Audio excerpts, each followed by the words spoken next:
So I did a poll the other day on my YouTube community tab asking you guys if you wanted to see a part 2 to my Nope analysis. And it looks like everyone was pretty unanimous in their decision of voting yes. And I'm definitely one to give the people what they want. Plus, I wanted another excuse to wear this jean jacket. I'm a jean jacket guy now. I like them. Anyway, here's part 2. I want to just take a moment to address the giant killer chimpanzee in the room. I would be remiss in my duties if I didn't address the most important thing that I neglected to talk about in part 1, which is the shoe. The shoe. Why the shoe? In order to better understand this shoe, we're gonna have to bring OJ into this. OJ hangs on to the coin after his father Otis is killed by Jean Jacket. Jupe hangs on to the shoe after his fake mother Phyllis Mayberry is killed by the chimpanzee. Jean Jacket won't attack you unless you're looking at it, so in the end Jean Jacket becomes the ultimate representation of a spectacle by becoming a literal spectacle, where it becomes almost impossible to look away from it. When we see Jean Jacket claim people who look at it, it's people like the TMZ reporter chasing fame or the cinematographer trying to get the perfect shot. It's no coincidence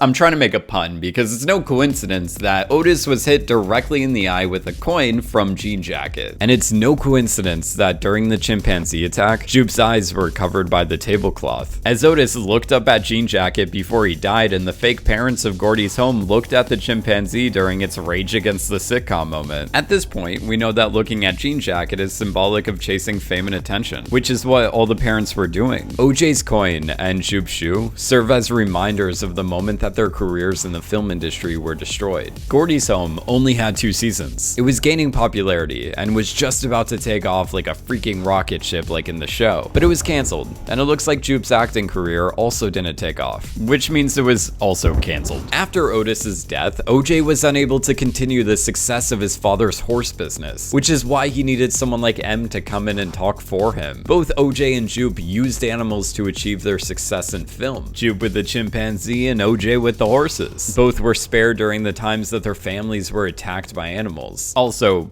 killed by animals. Then both of them go on to exploit another animal to regain what was taken from them. Jupe uses Jean Jacket to regain his fame during his show The Star Lasso Experience. And OJ is motivated to capture Jean Jacket on video so he can get rich and keep the ranch going. However, the super duper big difference between the two is that OJ is well educated when it comes to training animals, and Jupe didn't understand Gordy. There wasn't some cosmic connection between the two, he just got lucky during the attack. Which makes it even more ironic that a horse named Lucky was present when Jupe and everyone else got sucked into Jean Jacket. Because if you ask me, that's pretty unlucky. OJ's horse training background also explains how he knew the UFO was an animal before anyone else did. When coming up with the idea for the movie Nope, you know, the movie we're currently talking about, director Jordan Peele went on to say this. I wrote it in a time when we were a little bit worried about the future of cinema.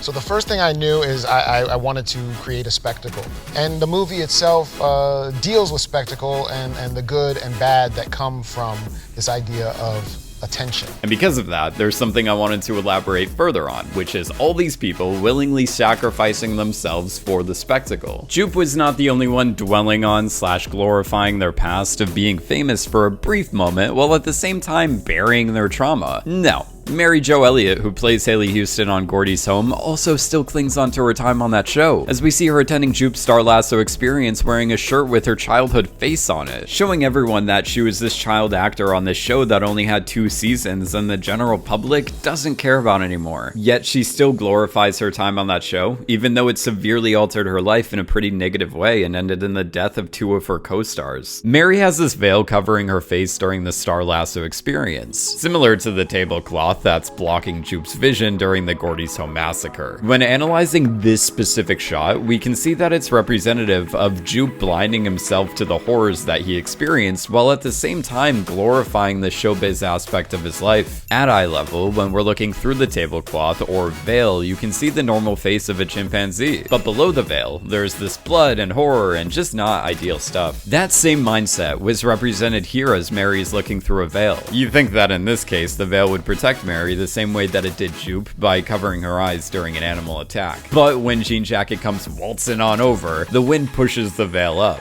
So Mary was directly making eye contact with the UFO, but if it makes you feel any better, she was surrounded by a bunch of other people who were looking at it, so she probably would have just been sucked up into the horrifying insides of the UFO either way. By the way, can we just appreciate how Jupe is wearing this specially designed suit that's tastefully covered in UFOs during the Star Lasso experience? And some of you commenters in the comments pointed out something really interesting, how the alien heads from Jupiter's Claim are modeled after the Panavision cameras from the set of Gordy's home. By the way, 2.0, I was rewatching the Nope trailers because that's the only footage I have to work with right now, and it looks like they cut an entire character out of the movie. That character being this guy who appeared to be a die-hard fan of Gordy's home. Here's a shot of him viewing the intro to the show Gordy's Home, and here's a shot of him walking through the studios where the set of Gordy's home existed. He's walking through there specifically during the time where everyone is running away from the killer chimpanzee. I'm suspecting that this character was originally supposed to represent the audience and our ever-growing need to consume people who are willingly sacrificing themselves for that spectacle. But I feel like he was cut from the film so the audience could be better represented through Jean Jacket. The chrome helmet the TMZ guy was wearing was meant to be a callback to the chrome ball we see at the beginning of the film. This puppy right here that was used as a lighting reference for visual effects. You remember when they stuck it in front of the horse's face and then the horse freaked out. Usually when you're seeing a mirror type of surface like this in a film, it's meant for the characters to reflect on themselves or for the audience, as in you and I, to reflect on ourselves. I viewed the TMZ guy wearing the helmet as a sign that there's really no distinction between what M and OJ are doing and what the TMZ guy is doing. Seeing a chrome ball at the beginning of the film and during this ending sequence is indicative that M, Angel, Holst, and OJ are just repeating what we saw in that beginning scene. Once again, Holst is recording the animal, while OJ and M are on the front lines trying to tame it. I liked how the TMZ guy had this little eye hole through his helmet, which gave him the ability to make eye contact with Jean Jacket. So in the logic of the film, the UFO could then suck him up and then